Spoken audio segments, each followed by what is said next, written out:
Welcome or welcome back. This is your curious European friend. And today the question is, could Canada join the EU? When I saw this video title, I was very intrigued by how this video could go. Could Canada join the EU?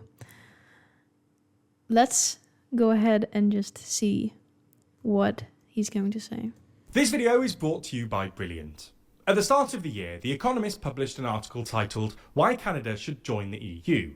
At the time, the piece was widely ridiculed and touted as proof of The Economist's declining quality and credibility. However, a couple of months on, and the article no longer looks quite so ridiculous. In fact, it looks sort of prescient.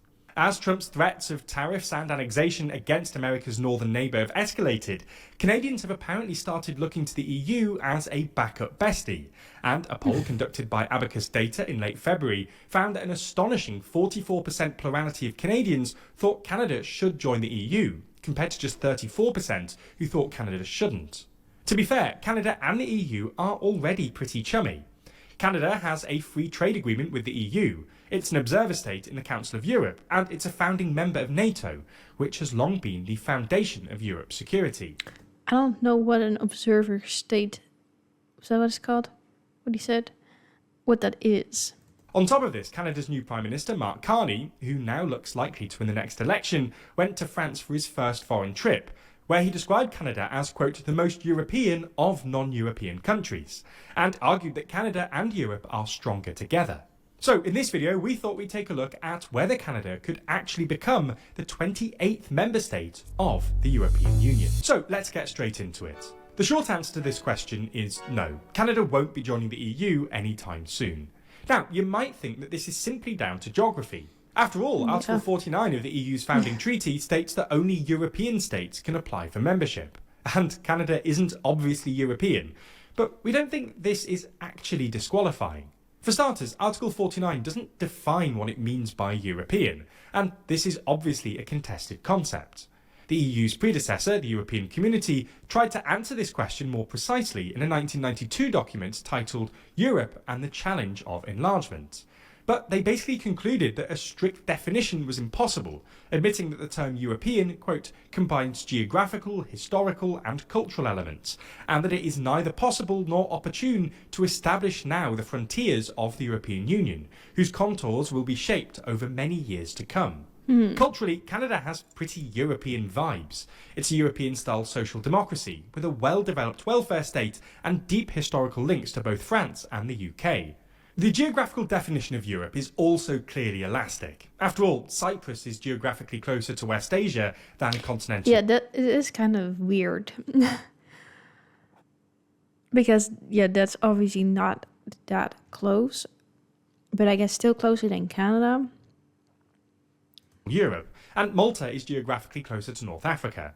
Turkey is also generally considered a mostly West Asian country, but it's nonetheless an official EU candidate country, and Algeria, which is obviously in Africa, not Europe, was included in the European Economic Community until its independence from France in 1962. Didn't even know that. It's also true to say that Canada shares a close sea border with the EU via Saint-Pierre-et-Miquelon, a French territory off the coast of Newfoundland, and a land border with the territory of an EU member state via Greenland. Although we should say that Greenland isn't actually part of the EU. Canada and Denmark actually used to have a hilariously amicable border dispute over a tiny island called Hans Island, which sits in between the Canadian territory of Nunavut and northern Greenland. In 1984, Canadian soldiers briefly visited the island, leaving a Canadian flag and a bottle of Canadian whiskey. Yeah. Later that year, Danish officials responded by replacing the Canadian flag with a Danish flag and the whiskey with a bottle of Danish schnapps. The two countries continued this dance. Yeah, I need to look into this too. I've been wanting to for a while. Because I saw a video about the whiskey war between Canada and Denmark. I don't really know if it was like a real war or... But yeah, I've been wanting to look into it more. It's known as the Whiskey War for 40 years, intermittently exchanging their national flags and boozes. This lasted until 2022, when, in the aftermath of Putin's invasion of Ukraine, they divided the island in two, intended as a symbolic proof that border disputes can be resolved peacefully. Nonetheless, even if Article That's how it should be. Why can it not always be like that? 49 doesn't necessarily prohibit Canada from joining, it's still not going to happen, for the same reason that even well-established candidate countries are struggling to get into the bloc at the moment. Accession requires unanimity amongst other member states, which is hard to imagine, and much of the EU is currently suffering from what's known as enlargement fatigue. In other words, the EU has spent all of its political energy in recent years bringing new countries into the bloc, but there's now a sense that A, the EU currently needs to focus on other stuff like guaranteeing Ukraine's security without American support, Yeah. and B, the EU needs reform before it brings other members into the bloc. It's already difficult to achieve unanimity amongst current member states. Hungary is constantly vetoing, and lots of countries think the EU either needs to slim down or reform its voting rules to become more geopolitically agile. Nonetheless, we think there's one big caveat here, and that is that you could imagine Canada joining the outer tier of some sort of multi-speed EU. This idea of a multi-speed EU with different tiers of membership has been around for a while, and French President Emmanuel Macron was actually pushing for the idea of a 4-tier Europe in late 2023 to deal with the EU's ongoing institutional problems.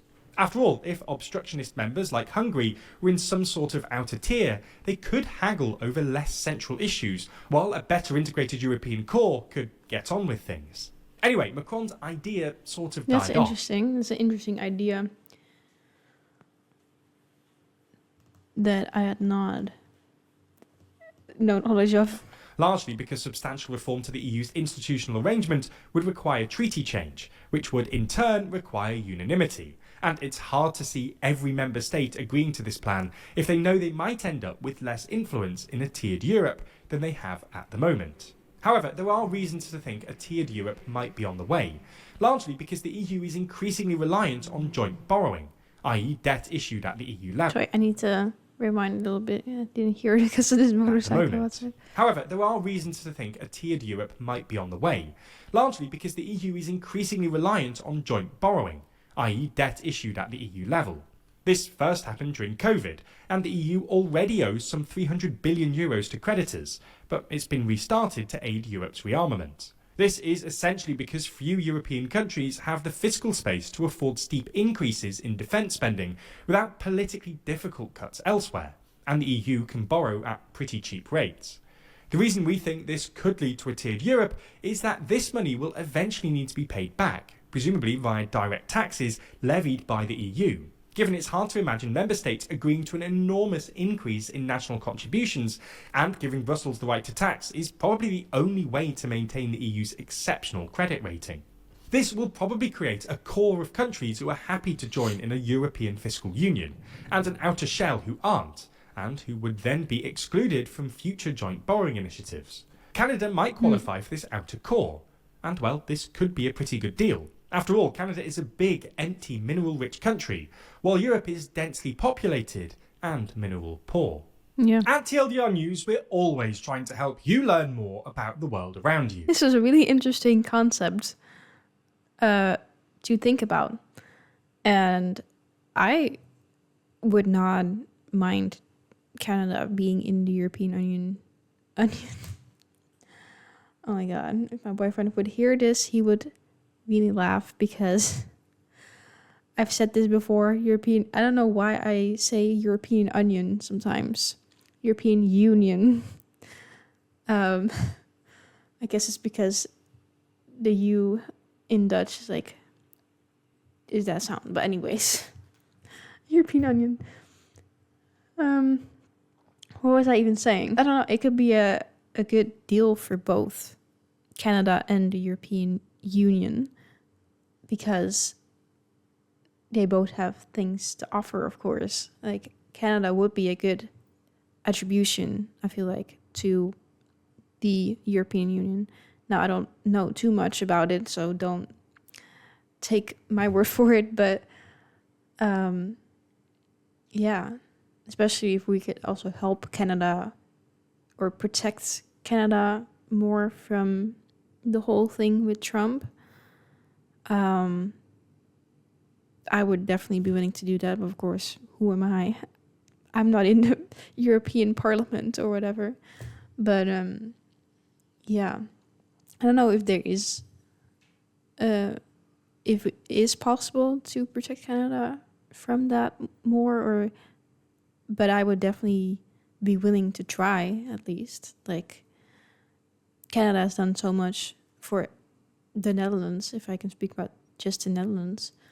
So if we could do that in return, but I don't know how that would play in with like them being part of the European Union. Say it again, the European Union. Oh my god. Yeah, maybe they could be part of that. Like, if they made tiers for the European Union, then maybe it could be like the outer tier, because I can see as well like the argument of it's not geographically close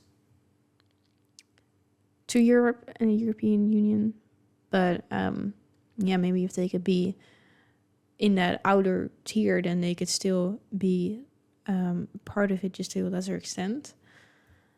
But I don't know. What do you think? Should Canada be in the European Union? And do you think it would ever be possible? I definitely would not mind. So anyway, I think it's time to end this video, because I do not want to say onion again. So I'll see you next time.